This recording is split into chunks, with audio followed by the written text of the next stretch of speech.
Welcome, Fox. So, this is the continuation of our series of M. Lakshmikant, in which we discuss every chapter of M. Lakshmikant in great depth so that I want the whole UPSC journey to be easy-fied for all of you. So, today's topic of discussion is chapter 6, that is Union and its territory. So, let's get started off with the chapter. But before moving further, if you had not subscribed to the channel yet, then I request you to do that right now and also hit the bell icon so that you don't miss out on any notification that gets delivered to you. So now let's get started off directly with the chapter 6, that is Union and its territory. So let's get started. Guys, so in the earlier video we had discussed about the preamble and everything. Like, I think we had actually decoded every bit of preamble in the earlier chapter. So if you had not watched that video, then I request you to just go there and watch that video first. And now is the time to move toward the next possible thing, that is union and its territory. अगर आप logical sense में भी देखो तो पहले हमने ठीक है इंट्रोडक्शन देखा. इंट्रोडक्शन बेसिकली कि जिस्ट में हमने देखा कि पूरी कॉन्स्टिट्यूशन में क्या वैल्यूज इंश्राइंड है और कॉन्स्टिट्यूशन क्या कहना चाहता है. जब हम अब कॉन्स्टिट्यूशन स्टार्ट कर रहे हैं तो हम सबसे पहले ये लिखेंगे कि उस कॉन्स्टिट्यूशन की किस टेरिटरी, मतलब कौन सी टेरिटरी है जिसके लिए ये कॉन्स्टिट्यूशन बना है. तो हम टेरिटोरियल चीज़ों के ऊपर डिस्कशन करेंगे. तो इस वजह से कॉन्स्टिट्यूशन स्टार्ट कहाँ से हो रहा है, यूनियन एंड इट्स टेरिटरी. कि सबसे पहले यूनियन क्या है, टेरिटरीज क्या है, उनके बारे में डिस्कशन हो. फिर हम धीरे धीरे आगे बढ़ें और फिर हम इन फ्यूचर हम लोग डिस्कस करेंगे और क्या क्या चीज़ें हमारे कॉन्स्टिट्यूशन में है. So that's why in the starting itself we are starting off with the part 1, that is of union and its territory. So if we go by this, then definitely this is part 1 and it includes the article 1 to 4. अब वो कैसे है देखो, part 1, part 2, part 3. अब basically क्या किया कि अब इतने सारे आर्टिकल्स हैं, वो बिना किसी पार्ट के अंदर रखे हमें बहुत मुश्किल हो जाता समझना कि कौन सा आर्टिकल किस चीज़ को पर्टेन कर रहा है. तो इसलिए क्या किया, पार्ट्स के अंदर या डेफिनेशन के अंदर, जैसे हम लोग नॉर्मली अपने नोट्स भी बनाते हैं तो हम लोग क्या करते हैं राइट, कि हम लोग अपने जो भी नोट्स के ऊपर पहले हेडिंग लिखेंगे, उसके अंदर उसके पार्ट्स लिखेंगे. तो वैसे यहाँ पे पार्ट मतलब हेडिंग मतलब वो पार्ट लिखा है कि बेसिकली ये है किसके रिलेटेड ये आर्टिकल्स, उसके बाद उसके नीचे आर्टिकल्स लिखे हैं. तो अब अगर हम पार्ट 1 की बात कर रहे हैं, that is union and its territory, तो that will include article 1 to 4. So let's get started off with article first. अब देखो, हम जब आर्टिकल फर्स्ट पढ़ते हैं तो उसमें क्या लिखा गया, इंडिया दैट इज भारत. अब ये इंडिया और भारत दोनों सेंसेस, अब कई लोग बोलेंगे कि क्या फ़र्क पड़ता है कि इंडिया को इंडिया बोलो या भारत बोलो, बट दोनों में इमोशंस चेंज हो रहे हैं. When you call India like India, then it basically don't have that type of emotions जब हम उसे भारत बोलते हैं. दैट आई ऑल्सो बिलीव वो एक सेंस ऑफ डिफ्रेंशिएशन आप खुद भी फील करते होंगे. तो अब क्या हुआ, जब कॉन्स्टिट्यूएंट असेंबली में जो भी चीज़ें हमारे कॉन्स्टिट्यूशन में लिखी गई हैं उसके लिए पहले उसका ड्राफ्ट बना था, और जब वो ड्राफ्ट बना उसके बाद हर प्रोविज़न के ऊपर डिबेट्स हुई हैं, और फिर वो डिबेट्स के बाद फाइनली उन चीज़ों को, उन पार्ट्स को इंक्लूड किया गया है हमारे फाइनल कॉन्स्टिट्यूशन में. तो जब ये बात आई थी कि अब जब हम शुरू कर रहे हैं तो हमें पहले इंडिया को इंडिया बोलना है या भारत बोलना है, तो ये देखा गया कि within the constituent assembly people were highly divided. They all wanted, like some among them wanted India to be called as Bharat, whereas somebody और some people were more inclined toward calling India as India. Why that's the case, because Bharat के साथ कुछ हमारी natural inclinations हैं, बहुत सारी emotions हैं, ये सब कुछ है. इंडिया एक मॉडर्न वर्जन दिख के आता है, तो इसलिए ये दोनों चीज़ें थी. इस वजह से जब आर्टिकल फर्स्ट हम पढ़ते हैं तो हम वहाँ पे बोलते हैं India that is Bharat. And then union of states, India that is Bharat is basically union of states. अब ऐसा तो है नहीं कि हमारे जो कॉन्स्टिट्यूशन मेकर्स थे उन्हें नहीं पता था कि फेडरेशन ऑफ स्टेट्स भी बोला जा सकता है, बट फिर भी यूनियन ऑफ स्टेट्स क्यों बोला गया. बेसिकली दोनों में डिफरेंस है. जब हम फेडरेशन ऑफ स्टेट्स बोलते हैं तो जैसे हम लोग बोलते हैं ना, अगर फेडरल गवर्नमेंट होगी तो इंडिया फेडरल गवर्नमेंट नहीं है राइट. इंडिया में तो फेडरल गवर्नमेंट क्या होता है कि जिसमें कि पर्टिकुलरली जो भी पावर्स है वो डिवाइडेड होती है. अब पावर कैसे डिवाइडेड होगी, जैसे इंडिया में हम लोगों को पता है राइट कि 3 टायर गवर्नमेंट है. फर्स्ट टायर है या मेन जो गवर्नमेंट है वो है सेंट्रल गवर्नमेंट, उसके बाद आता है स्टेट गवर्नमेंट, फिर होता है जो लोकल बॉडीज़ है, म्यूनसिपल कॉर्पोरेशंस, काउंसिल्स, पंचायत, ये सब कुछ उसमें आ जाता है. अब यहाँ पे पॉइंट क्या आता है कि जब हमने सेंटर को अब देखो यहाँ पे भी क्या हो रहा है, वैसे तो नॉर्मली डिवाइडेड है ना पावर की, सेंटर जो भी रूलिंग्स बनाएगी वो पूरे इंडिया के लिए बनाएगी, स्टेट अपनी स्टेट के लिए बनाएगी, जो लोकल बॉडीज है वो अपने एरिया के लिए बनाएगी, तो ज्यूरिसडिक्शन भी डिफाइंड है। पर फिर भी हम अपनी गवर्नमेंट को फेडरल गवर्नमेंट क्यों नहीं बोलते? क्योंकि इंडियन गवर्नमेंट की अगर हम बात कर रहे हैं तो वहाँ पे जो हमारी पॉलिटी है उसके अंदर अरेंजमेंट ऐसा है कि जो हमारी सेंट्रल गवर्नमेंट है उसके पास ज़्यादा पावर्स आ जाती हैं। इसलिए जब डिस्ट्रीब्यूशन ऑफ पावर एक साइड को या एक फॉर्म ऑफ गवर्नमेंट की तरफ ज़्यादा इंक्लाइंड है तो हम उस केस में उसे फेडरल गवर्नमेंट नहीं बोल सकते। हम अपने पूरी कॉन्स्टिट्यूशन की जब हम डिस्कशन कर रहे होंगे, अब आपको वैसे भी पता होगा एमरजेंसी के बारे में हर किसी को पता होता है, राइट? मूवीज़ भी आती हैं। तो एमरजेंसी में क्या होता है, जो सेंट्रल गवर्नमेंट है उसके पास सारी पावर एकोमोडेट हो जाती है। सो दैट मीन्स कि ऑल्दो हमारी पॉलिटी फेडरल है सॉर्ट ऑफ, बट फिर भी वो यूनिटरी बन जाती है। यूनिटरी और फेडरल में क्या डिफरेंस है? जो फेडरल गवर्नमेंट होती है उसमें बेसिकली जो पावर है वो डिस्ट्रीब्यूटेड होती है among different levels of government, और उसके बाद एक सेंट्रलाइज्ड गवर्नमेंट के पास सारी की सारी पावर अकोमोडेटेड नहीं होती, वो डिवाइडेड है, हर किसी की अपनी जुरिस्डिक्शन है, सब कुछ है, उसके हिसाब से काम हो रहा है। और यूनिटरी में क्या होता है, जो बेसिकली डिफरेंट ऑर्गेनाइजेशन या different level of government can be there, but जो बेसिक पावर है वो किसके हाथ में रहेगी? सेंट्रल गवर्नमेंट के हाथ में रहेगी। तो अब हमारे केस में क्या हो रहा है, जब इमरजेंसी प्रोविजंस लग रही हैं उस केस में सारी की सारी पावर किसके पास अकोमोडेट हो रही है? सेंट्रल गवर्नमेंट के पास। बट नॉर्मली अगर हम बात करें, नॉर्मली जो हमारी पॉलिटी वर्क करती है वो किस तरह से करती है कि सेंट्रल गवर्नमेंट की अपनी जुरिस्डिक्शन है, स्टेट की अपनी है, लोकल बॉडीज की अपनी है। इसलिए हमारी गवर्नमेंट को हम फेडरल गवर्नमेंट एज सच नहीं बोल सकते, that is of its own type. In the same way जब हम स्टेट्स की बात कर रहे हैं तो वहाँ पे भी जो, क्योंकि देखो कॉन्स्टिट्यूशन मेकर्स को बहुत इजीली उन्हें पता था कि वो क्या लिख रहे हैं, उन्हें पता था कि वो इंडियन पॉलिटी को फ्रेम कर रहे हैं, तो इसलिए उन्होंने यूनियन ऑफ स्टेट्स बोला है। India, that is Bharat, is union of states and they had not called it as a federation of states. क्यों नहीं बोला है वो यहाँ पे हम समझते हैं, because India is indestructible union of destructible states। indestructible मतलब जो कभी खत्म नहीं हो सकता, मतलब इंडिया एक ऐसा यूनियन है स्टेट्स का जिसमें कि जो ये यूनियन है, जो ये एकता है स्टेट्स की, दैट इज इनडिस्ट्रक्टिबल, मतलब वो नहीं टूट सकती, और जबकि जो स्टेट्स है वो डिस्ट्रक्टेबल है। Hopefully, I don't know, like शुरू में थोड़ा कंफ्यूजिंग लग सकता है। यहाँ पे बोला क्या जा रहा है बेसिकली, अभी हम पूरे के पूरे ये जो यूनियन एंड इट्स टेरिटरी के बारे में डिस्कशन करेंगे, आप उसमें बहुत अच्छे से समझोगे कि जो हमारी सेंट्रल गवर्नमेंट है उसके पास पावर है कि वो स्टेट्स की बाउंड्रीज चेंज कर सकती है। अगर सपोज कल को गवर्नमेंट को लगता है, हम एक एग्जाम्पल ले रहे हैं कि ऐसा करते हैं, यूपी और बिहार को मर्ज कर देते हैं, तो वो अपने हिसाब से वो कर सकती है, सेंट्रल गवर्नमेंट के पास पावर है। सो दैट मीन्स स्टेट्स की टेरिटरी चेंज हो सकती है सेंट्रल गवर्नमेंट की अथॉरिटी के साथ, पार्लियामेंट उसे अथॉरिटी देती है।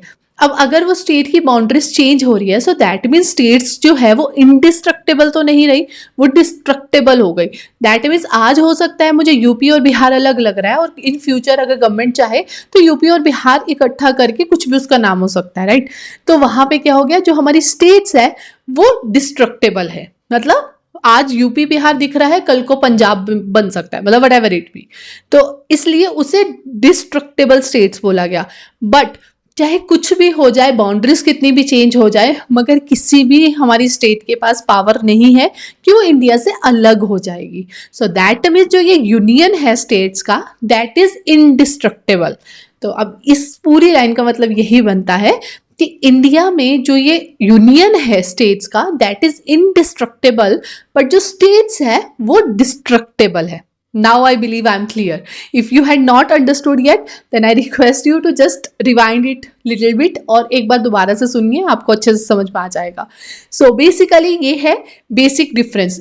इसलिए जो हमारी फेडरेशन ऑफ स्टेट्स, इसलिए नहीं बोला गया क्योंकि जब फेडरेशन ऑफ स्टेट्स बोलोगे तो वहाँ पे जो स्टेट्स इकट्ठी हो रही हैं उनके पास पावर है कि वो इन फ्यूचर चाहें तो अलग भी हो सकते हैं, जैसे यूएसए के केस में है। यूएसए क्या है? United states of America. So that means different states that had came together, और वो इकट्ठी होके उन्होंने एक यूनियन बनाया है, that is USA for sure. और वहाँ पे वो यूनियन क्या है, फेडरेशन ऑफ स्टेट्स, क्योंकि उन्होंने अपनी मर्जी से वो यूनियन बने हैं तो उनके पास पावर है, अगर वो चाहे तो कल को वो उस यूनियन का पार्ट ना हो बाहर भी निकल सकते हैं। केस में, हमारे केस में स्टेट्स है कि India, that is Bharat, is नहीं है of states, of states, federation of states का वहां जिक्र नहीं है। उसका कारण क्या है, India is indestructible union of destructible states, right. So I hope that's clear. Then comes territory of, तो थ्री कैटेगरीज क्या है, क्या है, territory, then union territories, and then territories that may be acquired by government of India, GOIS, government of India at any time। अब यहाँ पे ये हम सबको, आई बिलीव सबको लगभग पता है कि अगर हम इंडिया के केस में बात करें तो स्टेट्स और यूटीज हैं, राइट। तो अगर हम टेरिटरी ऑफ इंडिया की बात कर रहे हैं तो वो एक लार्जर या ब्रॉडर टर्म है जिसमें यूटीज वगैरह सब कुछ आ जाता है। अगर हम यूटी या स्टेट की बात करेंगे तो वो ब्रॉडर टर्म नहीं है। मैं अगर बोल रही हूँ स्टेट्स, तो that means only states, right. कि जैसे वो स्टेट हो सकते हैं यूपी, बिहार, पंजाब, हरियाणा, जो भी, हिमाचल, ये स्टेट्स हो सकती हैं। अगर मैं बोल रही हूँ टेरिटरी ऑफ इंडिया, तो that will include states as well as union territories. अब यहाँ पे क्या बोला जा रहा है कि अगर हम टेरिटरी ऑफ इंडिया की बात करें तो उसमें थ्री कैटेगरीज में हम चीजें डिवाइड कर सकते हैं। एक तो territories of states, that mean state, then union territories, और थर्ड क्या, वो टेरिटरी जो गवर्नमेंट कहीं से एक्वायर करती है, तो वो भी हमारी जो हमारी टेरिटरी है, इंडिया की टेरिटरी है, उसका पार्ट बन जाती है, right. So these are the broader, I can say categorisation, accordingly हम उसको डिवाइड कर सकते हैं। सो व्हाट दैट मीन्स कि territory of India is a broader term than state, क्योंकि state will include only state, but territory of India include state plus UT. तो अभी हमने क्या देख लिया है, सबसे पहले हमने देख लिया है इंडिया, दैट इज भारत, उसका क्या मतलब है। फिर हमने यूनियन ऑफ स्टेट्स के बारे में डिस्कस किया कि कैसे India is union of states rather than a federation of states. फिर हमने टेरिटरी ऑफ इंडिया की डिस्कशन किया कि territory of India includes three broader categories, that mean states and then union territories and then territories acquired by government of India. Now comes names of states and UT, जो है वो कहाँ लिखा हुआ है। अब बेसिकली अगर हमारे कॉन्स्टिट्यूशन का फ्रेमवर्क देखोगे तो उसमें क्या है, जैसे मैंने आपको बोला, पहले हेडिंग लिख दिया, जैसे सपोज ये आर्टिकल्स फंडामेंटल राइट्स के अकॉर्डिंगली है या उसको पर्टेन कर रहे हैं, तो वो पहले पार्ट रख दिया, मतलब वो हेडिंग क्या है, पार्ट, कि ये पार्ट मतलब फंडामेंटल राइट्स को एक पर्टिकुलर पार्ट में डिवाइड कर दिया कि उसके अंदर जो फंडामेंटल राइट को पर्टेन करने वाले आर्टिकल्स है वो उसमें आ गए, राइट। तो आर्टिकल्स हैं, आर्टिकल्स के अंदर क्लॉज होते हैं जो उसके अंदर कैटेगरीज है, तो आर्टिकल्स के अंदर क्लॉज होते हैं, अगर उसके अंदर है तो वो सब क्लॉज हो जाएगा, और वो आर्टिकल्स किसके अंदर आएंगे, पार्ट्स के अंदर आएंगे, राइट। बट ऑलरेडी हमारा कॉन्स्टिट्यूशन इतना बल्कि और वैसे भी इतनी कॉम्प्लिकेशंस रहती है, तो इसलिए क्या किया गया है, अब जैसे ओथ्स वगैरह लिखनी है या ये सब चीज़ें हैं तो उन्हें हमने शेड्यूल्स में लिख दिया है। तो वैसे ही अगर हम स्टेट्स और यूटीज के नाम की बात करें, वो भी first schedule of our constitution में इंश्राइंड है, जहाँ पे जाके आप जो हमारी प्रेजेंटली जो भी स्टेट्स है वो आप देख सकते हो, और आपको पता है प्रेजेंटली इंडिया की 28 स्टेट्स है एंड 8 यूटीज है, right. So that is about the name of state, जो कि जैसे हमारा ये यूनियन एंड टेरिटरीज पार्ट 1 में है, तो इन द सेम वे जो हमारी स्टेट्स के नाम वगैरह हैं, ये स्टेट्स एंड यूटीज के, वो भी शेड्यूल 1 में है। Then territory of India is wider expression than union of India, क्योंकि former includes all three, right. क्योंकि यूनियन ऑफ इंडिया में हम स्टेट्स की बात कर रहे हैं, बट अगर हम टेरिटरी ऑफ इंडिया की बात कर रहे हैं तो उसमें हमने वो तीनों चीज़ें इंक्लूड कर दी हैं। So this was about article 1, but again the same thing that I always say कि जब आप पॉलिटी पढ़ रहे हो then I request you to always have bare act with you, क्योंकि अब जैसे मैंने आपको आर्टिकल 1 पढ़ाया तो that's required from your end कि आप वो आर्टिकल 1 यहाँ से समझ के एक बार आप बेयरेक्ट में से ज़रूर पढ़ें कि एक्चुअली जो वहाँ की लैंग्वेज है अब वो आपको अच्छे से समझ में आ गई है या नहीं, अभी भी कोई ऐसा कीवर्ड तो नहीं है जो रह गया हो। अगर ऐसा लग रहा है आपको कि कोई कीवर्ड रह गया है, then I request you to write down in the comment box below, because if in case I unintentionally I just left out any keyword, then I want it to be included, because point is very simple over there, that I want you to be very much clear about each aspect of our constitution, each aspect related to polity. So right, so that was article 1. So I hope that's clear for you. Then come Article 2. Then Article 2 empowers Parliament to admit into Union of India or establish new states on such terms and conditions as it thinks fit. अब यहाँ पे क्या है जो मैंने आपको बोला, अभी मैंने पहले आपको एग्जांपल दिया कि अगर पार्लियामेंट को लगता है कि वो किसी और स्टेट को इंक्लूड करना चाहते हैं या मतलब न्यू स्टेट बनाना चाहते हैं तो वो ये सब कुछ कर सकते हैं अंडर आर्टिकल 2। आर्टिकल 2 पार्लियामेंट को एम्पावर कर रहा है। अब याद रखिएगा ये पार्लियामेंट को एम्पावर कर रहा है, स्टेट्स को नहीं कर रहा। सो दैट मीन्स पार्लियामेंट के पास पावर है कि अगर वो चाहे तो वो किसी भी स्टेट को इंक्लूड कर सकती है, राइट। सो दस आर्टिकल 2 ग्रांट्स 2 पावर्स। 2 पावर्स क्या है? फर्स्ट हमने अभी क्या देखा कि to admit into union of India new states, कि अगर गवर्नमेंट को लगता है, जैसे अभी हमने जो टेरिटरी ऑफ इंडिया में के अंदर देखा था तो उसमें 3 कैटेगरीज थी, राइट। एक कैटेगरीज जो लास्ट वाली जो कैटेगरी थी वो क्या थी? Territory acquired by government of India. तो उसको वो इंडियन गवर्नमेंट ने जो टेरिटरी एक्वायर की है उसे एडमिट कर सकती है यूनियन ऑफ इंडिया के अंदर, मतलब उसे स्टेट बना सकती है। और दूसरा क्या है, तो जब गवर्नमेंट को लगता है तो वो अपने अकॉर्डिंगली जो न्यू स्टेट्स है वो फॉर्म कर सकती हैं। तो दैट मीन्स कि वो भी उनके पास पावर है। वो पावर कहाँ से आ रही है? आर्टिकल 2 से, right. So that is article 2। Then comes article 3। Article 3 includes the power of formation of और चेंजेस इन एग्जिस्टिंग स्टेट्स। कि अभी आर्टिकल 2 में हमने जो पावर देखी वो क्या थी कि अगर वो न्यू स्टेट को इंक्लूड करना चाहते हैं या न्यू स्टेट बनाना चाहते हैं तो वो कर सकते हैं। अगर उन्हें लगता है कि जो ऑलरेडी स्टेट्स बनी हुई है उनके अंदर कुछ चेंजेस करने हैं तो वो किसके अंदर कर सकते हैं? आर्टिकल 3 के अंदर। पर यहाँ पे 2 कंडीशंस हैं। अब पहले तो हमने ये समझा, राइट, कि आर्टिकल 2 और आर्टिकल 3 में बेसिक डिफरेंस क्या आ रहा है? डिफरेंस ये आ रहा है कि आर्टिकल 2 में न्यू स्टेट्स एक्वायर की हुई थी वो ऐड की है। आर्टिकल 3 में क्या हो रहा है कि जो ऑलरेडी एग्जिस्टिंग स्टेट्स हैं उन्हें उनको फॉर्म करना या उनकी टेरिटरी को मतलब उनकी बाउंड्रीज को चेंज करना, ये सारी पावर्स आर्टिकल 3 में उन्हें मिल रही हैं।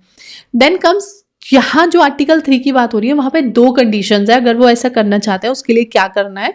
सबसे पहली कंडीशन क्या है? Bill contemplating changes can be introduced in parliament only with prior recommendation of president.